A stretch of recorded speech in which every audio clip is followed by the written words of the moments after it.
Hey, it's Mitchell, and today I wanted to go ahead and share 4 first impressions of the Zhiyun Crane 2 after a week of ownership. I have used it 4 or 5 times on various scale shoots, and I have some first impressions from it that I would like to share with you guys. Before we jump into that, if you are looking to possibly purchase a Crane 2, I'm gonna have cards up in one of these corners and links in the description down below on how to balance the Crane 2, unboxing the Crane 2, and just my very first initial impressions after my first use with the Crane 2, all linked down below. I would just like to give everybody a moment to go ahead and like this video. So, okay, now that you like the video, if you love it, think about subscribing and let's jump into it.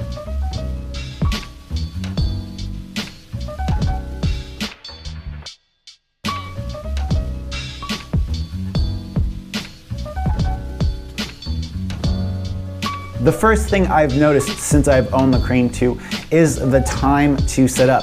Coming from someone who usually shoots handheld, or I use a GorillaPod as a shoulder rig, setting up and taking the time to balance this every time I want to shoot with it, every time I want to adjust the zoom and the focal length if I'm using my 24-70, that's a bit of a different process. It takes more forethought and more planning for how I want the scene to be set up and how I want it to look.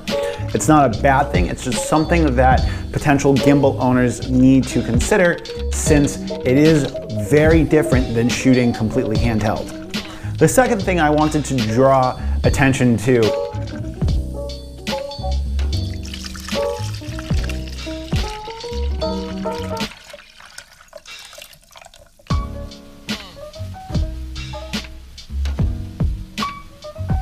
is how much attention it brings you.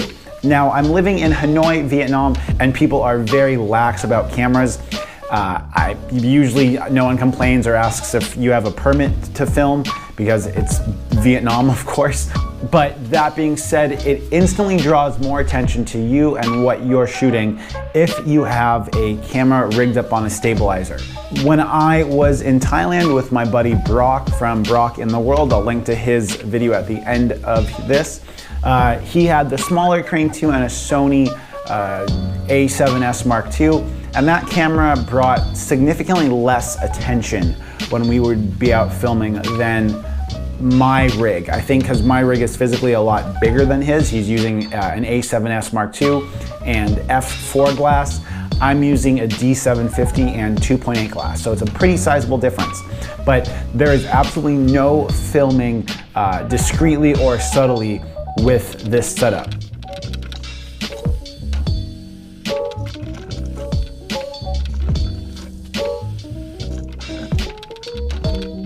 The third thing that I wanted to talk about for potential new gimbal owners there is the obstruction of your camera's screen. Now, this is something that has been driving me absolutely nuts.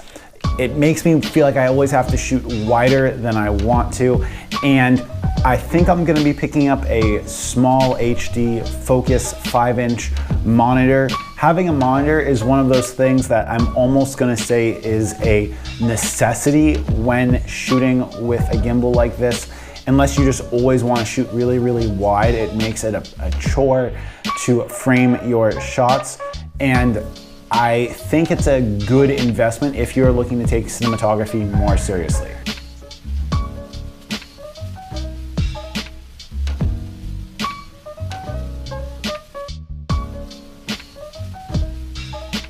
The fourth and final observation that I've had from my week of shooting, pretty much nonstop with the Crane 2, is the battery life is absolutely phenomenal. Now, I have a heavier payload. If you have the Crane 2 well balanced, you should get at least 14 to 16 hours of battery life. And if you're shooting with a lighter camera, it might even be more than that. This thing is absolutely phenomenal with batteries. I don't have to charge it after every time I use it. And the peace of mind of knowing that one set of batteries will get me through a full day of shooting is great. If you like this video, you know what to do. I really, really appreciate it if people subscribe to it. Think about checking out my Facebook group, Travel Tubers. It's a way for other traveling creatives to go ahead and connect with different people around the world and exchange ideas. We have everything from camera shop recommendations to drone laws to talking about traveling. Till next time, it's been Mitchell Millennial coming to you from Hanoi, Vietnam, signing out.